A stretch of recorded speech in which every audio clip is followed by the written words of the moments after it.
Hi, this is Chris again with Nightfall Audiobooks. I am finally getting around to doing the second book in the Cataluna Chronicles. This one is called The Dark Secret. I own this trilogy as a set of books, so I will be reading it to you from the page because I haven't opened this in quite some time. I always get confused with this trilogy on which one's my favorite, and I always thought it was book 2, but it's not. It's book 3. Book 3 has some time travel involved. Book 2 is about two sisters that get the Cataluna to be like their first car, and things go awry. So this will be very fun to read. Man, this is just bringing back tons and tons of memories looking at this book. Some metadata about this series. I began recording the first book. It was the end of April in 2022, and it does not air until right alongside Christmas in 2024. That's because the first book happens to be 5 episodes long, and scheduling a 5-week book is difficult for me. Scheduling a 6 or 7 week book is a lot easier, but 5 weeks is really, really short. And where do I put it? I found myself at the end of 2024 with about 5 weeks to go, and I said, you know what? I've been sitting on Cataluna for over a year. Let's finally release it. And part of my trepidation was, when I launched the channel, I did 99 Fear Street, and I did that trilogy back to back to back, and I almost burned myself out on the entire project, because I had all this material to record and edit and stick together and release all at once. And I told myself the next time I do a trilogy, read them when you feel like it. Don't feel obligated to release the subsequent books just because you have to do them. Especially with the Cataluna Chronicles. I know I've said this about the other trilogies, but I think this is my favorite R.L. Stine trilogy. So let's get started. I am very, very eager to pick this up after about 20 years hiatus reading this book. What should I do next? I don't know. Please give me suggestions. Write me an email, nightfallaudiobooks@gmail.com. I am also on YouTube at Nightfall Audiobooks. Feel free to like, comment, and subscribe. Tell your friends, tell your mom, tell whoever you think would like to listen to me tell them tales from R.L. Stine. So thank you very much for listening, and let's get started. Welcome to a Nightfall Audiobooks production of The Cataluna Chronicles, Book 2, The Dark Secret by R.L. Stine. Prologue. Cataluna. My own car, Kurt Masters thought. Yes! Long and sleek, gleaming white, all graceful curves and raw power. Kurt still couldn't believe his parents had given him a car for his 17th birthday. He'd been expecting the usual, some CDs, some clothes, maybe a laptop computer to bring with him to college next year. He ran his hand along the front fender. Kurt could almost hear the deep thrum of the engine as the car responded to his every command. Soon, he told himself, soon I'll be behind that wheel. But first, he needed to fix the oil leak. His dad and mom had surprised him with a white sports car that morning. They noticed the leak then. No problem, he told his father. Probably the oil plug needs tightening. Kurt knew cars. He turned toward the toolbox. A smudge on a Cataluna's fender caught his eye. Funny, I didn't notice that before, he muttered. He licked his finger and ran it across a small red mark. As he rubbed, the mark grew brighter and more distinct. Not a smudge, a perfect crescent moon. Cataluna, he whispered. Luna, moon. Yes, that's it. The car displayed its signature right there on the fender. Kurt reached for the socket wrench, then changed his mind. A crescent wrench, he told himself, grinning. That's the kind to use on a car with a crescent moon. Kurt lay down on the wooden mechanic's cradle and rolled himself under the chassis. He found the oil pan and hung a lamp beside it. That's strange, he thought. The plug at the bottom of the pan appeared perfectly clean, the entire chassis spotless. He moved back and forth, searching for the leak. Not a grease mark anywhere, even though his father had bought the car used. It must be the oil plug. He rolled back into position and reached for it. Ow! He jerked his finger away. Why is it hot? He asked himself. The car hadn't been driven since the night before. His father had sneaked it into the garage so that Kurt wouldn't see it until the next day, his 17th birthday. Kurt tightened the crescent wrench around the plug. Someone laughed, low and teasing. A girl. Mom? He called. No, she's at work, he reminded himself. He glanced at the garage door. Closed. The laughter grew louder, from inside the car. From right above him. Could the radio be on? He wondered. Maybe something's wrong with the electrical system. He'd check it out as soon as he tightened this plug. The wrench slipped off. He started to reposition it, then jerked back his hand. No way. He could have sworn the plug had turned. On its own. The strange laughter sounded closer. The car began to rock. Kurt shoved the cradle back. The wheels jammed. The car rocked harder, the tires lifting off the ground and slamming back down. Kurt flung himself off the cradle. Above him, the plug began to turn. The laughter grew louder, cruel laughter, frightening. Kurt struggled to get out from under the rocking car. The plug turned again. Kurt let out a shriek. A boiling stream of oil shot down into his left eye. The black liquid bubbled in his eye socket. His body jerked and twitched as the scorching liquid sprayed over his face, into his nose, into his mouth, scalding him, his tongue, his whole mouth, until it felt as if his head were on fire, burning, burning, the flesh melting from his skull. Kurt's legs twitched a final time, and then lay still. The car stood motionless in the middle of the garage. The only movement, the steaming, bubbling oil spreading around Kurt's body. A river of blood flowed out from under the car. It ran alongside the oil, forming a red crescent moon. On his 17th birthday, Kurt Masters became one of the many victims of the evil Cataluna, but not the first. That honor belongs to me, William Parker. I first set my eyes upon the strange white car not on the streets of Shadyside, nor even in the 20th century. No, I first gazed upon the Cataluna 3 centuries before, in the small New England colony of West Hampshire. The colony had fallen on hard times. The crops withered in the fields, and animals lay dying everywhere. We in the colony knew only one way to bring her bad luck to an end, destroy the cause. Catherine Hatchett, a girl born under a bad moon. But no ordinary girl. Her mother had been born under the same bad moon. She taught her daughter the dark and secret arts. When we came for Catherine and dragged her to the hanging tree, she transformed herself into a rat small enough to escape the noose. Then she transformed into a sleek white horse and raced away, but only after murdering my brother and my father. I swore I would hunt her down and have my revenge. Part 1. West Hampshire Colony, 1698. Chapter 1. A cold autumn wind spread across the burned-out field, rattling the charred stalks of corn. The odor of smoke hung in the air, the odor of death.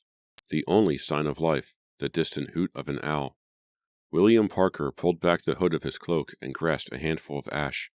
Crushing it in his fist, he watched as it sifted through his fingers and blew away on the wind. "Catherine," he muttered, raising his eyes toward the sliver of moon in the early evening sky. "This is your handiwork, your art. First my brother Joseph, and then my father. How many others have you killed by now? How many more must die?" William noticed a dark form at the edge of the field. His skin turned cold. Fighting back the fear, he cautiously approached. The smell of death grew stronger. Yes, Catherine is near, he thought. Very near. William heard a low cry. He reached for the long-bladed knife at his belt and rushed forward. A cow lay on its side, moaning in pain. Claw marks slashed its neck and sides. Its belly had been torn open. Glistening pink intestines spilled from the jagged wound. A shudder ripped through the creature, then it lay still. An animal did this, but no ordinary one, William knew. Ordinary animals killed for food. There had been no purpose to this killing, except for death itself. "I shall find you, Catherine of the Moon, Cataluna," William declared, turning from the ugly scene. Catherine could not have traveled far since she attacked the poor creature, William thought. Perhaps he could find settlers nearby. Perhaps they would know of the girl, the creature he hunted. Even if they did not, it would be good to talk to other people. He had been alone too long. William gazed across the fields. Where would I build a farmhouse on this land? He asked himself. There, at the base of the mountains, he decided, the house would be sheltered from the wind and bathed by sunlight. "Exactly right," William whispered when he spotted a ramshackle barn. As he drew closer, a house came into view, shabby, but some clothes hung on a line and an axe protruded from the upright log. A wagon stood out front. William felt a surge of excitement at discovering these signs of life, normal, everyday life. He had been traveling for so long, across so many miles of wilderness, and now he had found people living in the shadow of the mountains. He imagined sitting before a warm fireplace, sharing a cup of tea, being greeted by a friendly face. He imagined forgetting about his quest, if even for a few days, a few hours. William hurried to the front door. He knocked. No answer. He unlatched the door. It swung open. "Hello," he called in. William waited for his eyes to grow accustomed to the dim room. He could make out shapes on the floor, furniture no doubt. He wondered if there might be a lamp on one of the tables. Something cold wrapped itself around William's ankle, cold and smooth. William tried to jerk his foot away. He fell face down on the hard floor. He lifted his head and uttered a shrill scream. Two blank eyes stared at him. No, not eyes. Eye sockets. A skull lay before him, a human skull. Strips of skin still clinging to it, small white maggots feasting on the putrid flesh. William stared around frantically. The shapes on the floor were not furniture. Not furniture. They were corpses. All corpses. The flesh rotting away from the bones. The cold, smooth thing on William's ankle moved, began to slither up his leg. Chapter 2. William stared down at his leg. "No!" he shrieked. A huge black snake coiled around his thigh, enormous head swaying from side to side, long razor-sharp fangs gleaming. William kicked his leg violently. The snake's coils squeezed harder, tighter. Its powerful jaws lay too close to William's knife. He needed another weapon. William groped the floor, frantically searching for something he could use to defend himself. Anything! The snake hissed, prepared to strike. William's fingers brushed something slick and hard, a human leg bone, chunks of rotting flesh hanging from it. Gritting his teeth, William yanked the leg bone from the corpse. He raised it high over his head, smashed it down on the black serpent with all his might. The creature reared back, loosening its grip. Its forked tongue darted between sharp fangs glistening with venom, its dark, beady eyes fixed on William with an evil glare. William jabbed at the snake with the bone. The creature caught the bone between its jaws, snapped it like a twig. The snake lunged at William's throat. William grabbed it below the head. He shoved his thumbs deep into the cold flesh. The writhing snake uncoiled itself from his leg. It pushed itself down on him, its fangs inches from his throat. William squeezed harder, his fingers cramped. "Die!" he grunted. "Die!" The creature hissed. Its tail whipped back and forth. It jerked once, twice, and then it hung limp from William's hands. Again and again William shook the creature. It did not move. He hurled it to the floor. Breathing hard, William reached for his knife. He wanted to cut off the serpent's head. William's hand trembled as he pulled the knife from its sheath. A strangled hiss sliced through the room. The snake clamped its jaws around his hand, buried its fangs deep in William's skin. Cold swept up William's arm. His fingers grew numb. The knife clattered from his grasp.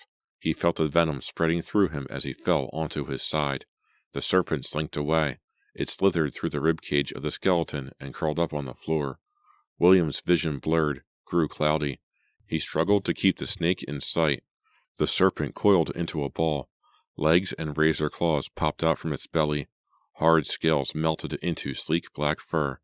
Before William's eyes, the snake became a cat. The cat arched its back and purred. The purr became a throaty growl. It stared at William with cold eyes, the eyes of Catherine of the Moon. The cat hunched low, motionless, eyeing its prey. Its fangs dripped blood, William's blood. William tried to move, too numb, too slow. He heard a hiss. The creature sprang through the air, claws out, aimed at his eyes. Chapter 3. William forced his hands up to cover his face. He waited for the pain of claws slashing across his flesh. He remembered Catherine Hatchett taking the form of a cat and blinding his brother Joseph, digging out Joseph's eyeballs with her claws. William heard a thump. The creature had leaped over him. The cat's growl became a piercing laugh, the laughter of a girl. "I have won, William Parker. I have won." William rolled over to face her. He blinked his eyes. The blurred image took the shadowy form of a girl he recognized. "You have tasted my venom," Catherine Hatchett declared. She folded her arms across her chest. "Now you shall die." William tried to speak. His throat felt dry and tight, each breath a struggle. his lungs burning from the snake poison. "You and your friends used to laugh at me. You called me Bad Moon Catherine, but now who was the one born under a bad moon?" I, he stammered, trying to keep his head from dropping to the floor. "Save your words for someone who cares," she exclaimed, moving toward him, her body beginning to transform. "Save them for your father and brother. Maybe they will listen when you join them in death." William could barely keep his eyes open. Catherine's cat fur brushed his cheek, a throaty purr close beside his ear. He tried to speak, but no words would come. "Goodbye, William. Sleep forever." The cat faded silently into the night. The room turned colder, blacker. William felt the venom pulsing through him, spreading through his body. He fought the urge to sleep. "I will not die," he vowed to himself. "You will not escape me so easily, Cataluna. I will not, I cannot die. I swear that I will hunt you down, and the evil you have brought to others will be the evil that destroys you." His mind swirled, his thoughts foggy and unclear. His body grew lighter, seemed to lift off the floor. He tried to grab something, anything, but his hands would not respond. William was floating now, flying, fading into the night. He forced open his eyelids. "No," he raged. "It is only magic, Catherine's magic. I will not be killed by magic." William concentrated on taking small, steady breaths. "Yes, I will survive. I will overcome her dark magic and survive. I will not die," he sputtered, his lips able to move again. He pushed himself onto his knees, shook his head to clear it. His chest heaved, his breath painful, the air burning his lungs. William stared up at the ceiling, noticed a spider weaving its web. He gazed at the spider and thought of Catherine, the cat of the moon. "You will not escape me so easily," he whispered. William forced himself to his feet. His legs trembled, but he did not fall. "I will hunt you down," William vowed. "Your evil will not go unpunished." William's voice grew louder, stronger. He raised his fist into the air. "I will destroy you, Cataluna." Part 2. Shadyside, 1995. Chapter 4.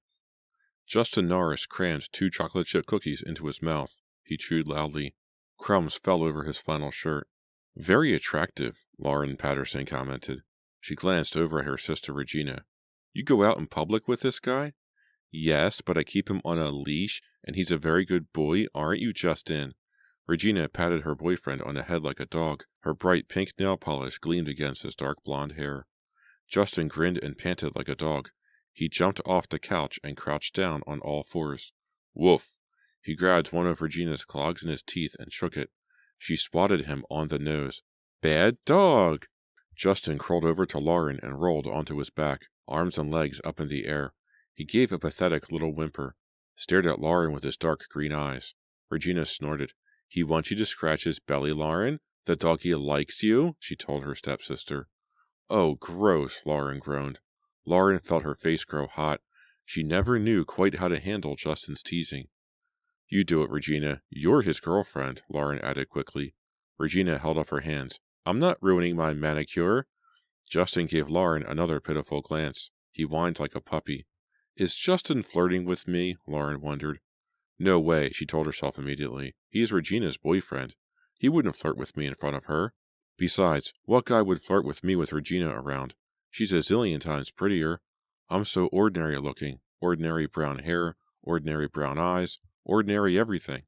Regina and Lauren's dog Spot trotted over and licked Justin's face. Justin rolled over and climbed back on all fours. "There's a new dog on the block," he called to Spot. "You're dead meat. I'm Hulk Hound Dog, champion dog wrestler." Spot wagged his tail. Regina and Lauren glanced at each other and started to giggle. "You want a piece of me, Spot? Well, come and get it. It's supper time." Justin grabbed Spot and playfully pinned him to the floor. "He's down for the count. It doesn't look good, folks." Justin grabbed Spot's back legs. He pulled out a rubber band from his pocket and tied the dog's back paws together. Spot yelped in protest. "But wait," Justin cried. "He's up again." Spot dragged himself across the floor, his back legs useless. The dog began to whimper. "He's hurt, but he's not going to let Hulk—" "Stop it," Regina yelled. "Justin, you always go too far." Lauren ran over to the dog. She gently pulled the rubber band off Spot's legs. Very cool, Justin, Lauren said sarcastically. I'm so impressed. You can win a fight with a 25-pound dog. She tenderly rubbed Spot's head. Hey, Justin muttered. We were playing. He's not hurt. No thanks to you, Lauren snapped. Come on, Spot. She strode out of the living room and into the kitchen. Lauren grabbed a Coke from the refrigerator. What does Regina see in that guy? She asked herself.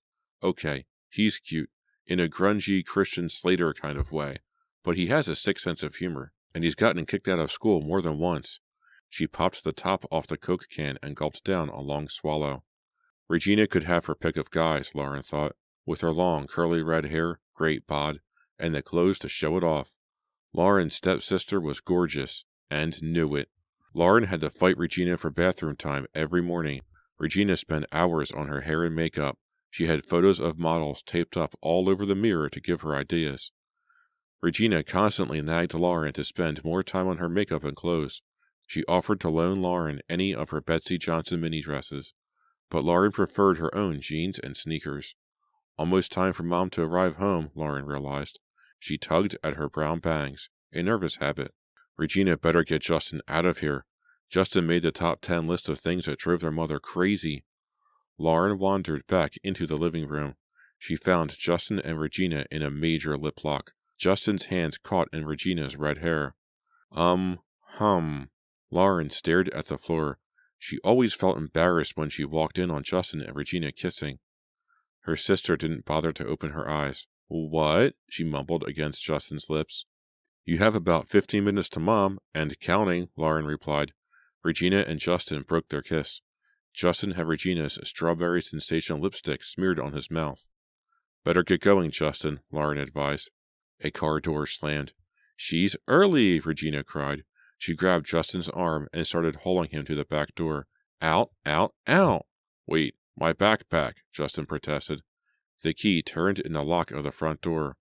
Lauren lunged for the backpack. The front door swung open. The back door closed with a click. Lauren, I'm so glad you're home. Mrs. Patterson stood in the doorway smiling at her. Where's Regina?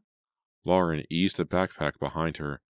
She started to reply when the kitchen door opened and Regina sauntered in. Hi, Mom, she called casually. She plopped down on the sofa, straightened one of her thigh-high socks. What's that? Mrs. Patterson asked. She motioned at the backpack, not quite hidden behind Lauren's back. Regina stared at Lauren pleadingly. Oh, this? Lauren lifted it in front of her and clutched it in her arms. It's Sue's. She stopped by after school and forgot it. She heard Regina's sigh of relief. I'll take it to her house later. Why not drive it over there now? Lauren glanced at her stepsister. I've got homework to do. Forget your homework. Go out for a drive, both of you. Mom telling her to forget homework? Lauren couldn't believe it. Sounds fun, Regina replied. Are you coming, Lauren? She asked from the open front door. Sure. Lauren slung the backpack over her shoulder. Aren't you girls forgetting something? Mrs. Patterson asked. The car keys? I've got mine. Regina jingled her key ring. Not this one. Mrs. Patterson held out a key. Lauren stared at it. Then she stared at Regina. You didn't, Lauren gasped. Your father and I always said that when you both turned 16. Yes, Regina cried. She rushed forward and snatched the key. Lauren gazed at the key as Regina turned it over and over in her hand. Shining mother of pearl circled the top. We never believed you were serious. Thought you'd be more interested in a car than the key. It's here? Lauren yelped. In the driveway. Regina dashed through the doorway, Lauren close on her heels. They couldn't see the driveway until they circled the hedge alongside the garage. It's, Regina began. Unbelievable, Lauren blurted out. She pushed past Regina and cautiously approached. Long and low and sleek, as white as the moon. The most incredible sports car Lauren had ever seen, had ever imagined. I know what you're thinking, Mrs. Patterson told them, placing an arm around each of her daughters. Robert and I said you couldn't have a sports car, but when we found it, I guess we both lost our heads. It's perfect, Lauren declared, beaming at her mother. It's a Cataluna, Mrs. Patterson told them. I've never heard of it, Regina replied. Mrs. Patterson pointed to a small red mark on the right front fender in the shape of a crescent moon.